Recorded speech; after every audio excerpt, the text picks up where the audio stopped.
அனைவருக்குமே வணக்கம். சற்று முன் கிடைத்திருக்கக்கூடிய ஒரு மிக மிக முக்கியமான செய்தி ஒன்று வெளியாகி உள்ளது. சற்று முன் குற்றவாளி செல்போன் சிக்கியது, உதயநிதிக்கு 7 ஆண்டு சிறை, 100 வீடியோக்கள் லீக். இது மாதிரி பார்த்தீங்கன்னா செய்திகள் வெளியாக இருக்கு. ஏற்கனவே அண்ணா பல்கலைக்கழகத்தில் நடந்த பாலியல் தொந்தரவின் அடிப்படையில் பார்த்தீங்கன்னா குற்றவாளியாக கைது செய்யப்பட்டிருக்கக்கூடிய ஞானசேகர் அவருடைய செல்போன் கிடைத்திருக்கக்கூடிய சம்பவம் தான் பார்த்தீங்கன்னா ரகசிய செல்போன் கிடைத்திருக்கு. ஸோ அவர் வைத்திருந்த செல்ஃபோனு இல்லாமல் பார்த்தீங்கன்னா தனியாக ரகசியமாக இது மாதிரி பாலியல் விஷயத்துக்காக ஒரு செல்ஃபோன் வைத்திருந்தார்.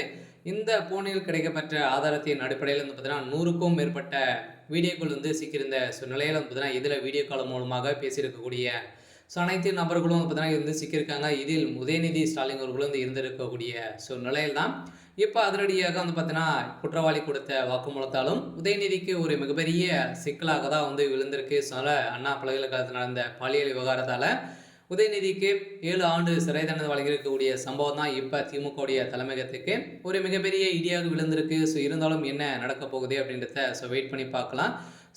இதை பற்றி இந்த வீடியோவில் நம்ம முழுமையாக பார்க்கலாம். அதுக்கு முன்னாடி நம்ம சேனலுக்கு இப்போ தான் நீங்கள் முதல் முறையாக வந்திருக்கீங்க அப்படின்னா மறக்காமல் நம்மளுடைய சேனலை சப்ஸ்கிரைப் பண்ணி சப்போர்ட் பண்ணுங்கள்.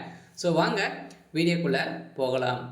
ஏற்கனவே பார்த்தீங்கன்னா சென்னையில் அண்ணா பல்கலைக்கழகத்தில் பாலியல் தொந்தரவு அடிப்படையில் மாணவிகள் பார்த்தீங்கன்னா 100க்கும் மேற்பட்ட மாணவிகள் சீர்குலைத்திருக்கக்கூடிய நிலையில் தான் பார்த்தீங்கன்னா அந்த பெண்களுடைய வீடியோக்கள் இப்போ குற்றவாளியுடைய ஞானசேகருடைய செல்போனில் இருந்திருந்த சம்பவம் தான் இப்போ அதிர்ச்சியை ஏற்படுத்தியிருக்கு. இதனால் பார்த்தீங்கன்னா அந்த சார் யார் அப்படின்றத வெளியேறக்கூடிய நிலையில் இப்போ அதிரடியாக அந்த சார் உதயநிதி தான் இப்போ கைது செய்யப்பட்டிருக்கக்கூடிய நிலையில் பார்த்தீங்கன்னா இப்போ அதிரடியாக 7 ஆண்டு சிறை தண்டனை விதிக்க போகிறதாக நீதிமன்றம் பேசி வருகின்ற நிலையில் தான் இப்போ நீதிமன்றம் அதிரடியாக இறுதி தீர்ப்பாக வழங்கியிருக்காங்க. அதனால் இதில் சிக்கிய வீடியோக்கள் பார்த்தீங்கன்னா 100க்கும் மேற்பட்ட பெண்கள் பார்த்தீங்கன்னா இதில் சிக்கி அவங்களுடைய வாழ்க்கையே முடிக்கக்கூடிய அளவுக்கு தான் சம்பவம். நிறைய சம்பவங்கள் பார்த்தீங்கன்னா ஒரு 50க்கும் மேற்பட்ட பெண்கள் இருந்திருக்காங்க இதில்.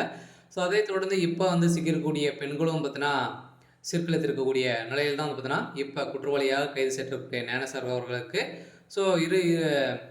ஏற்கனவே குண்டால் கேஸ் பயந்திருக்கக்கூடிய நிலை அவருக்கு தூக்கு தண்டனை அறிவிப்பு வெளியாகலாம் அப்படின்ற மாதிரி தான் எதிர்ப்புகள் வந்திருக்கு.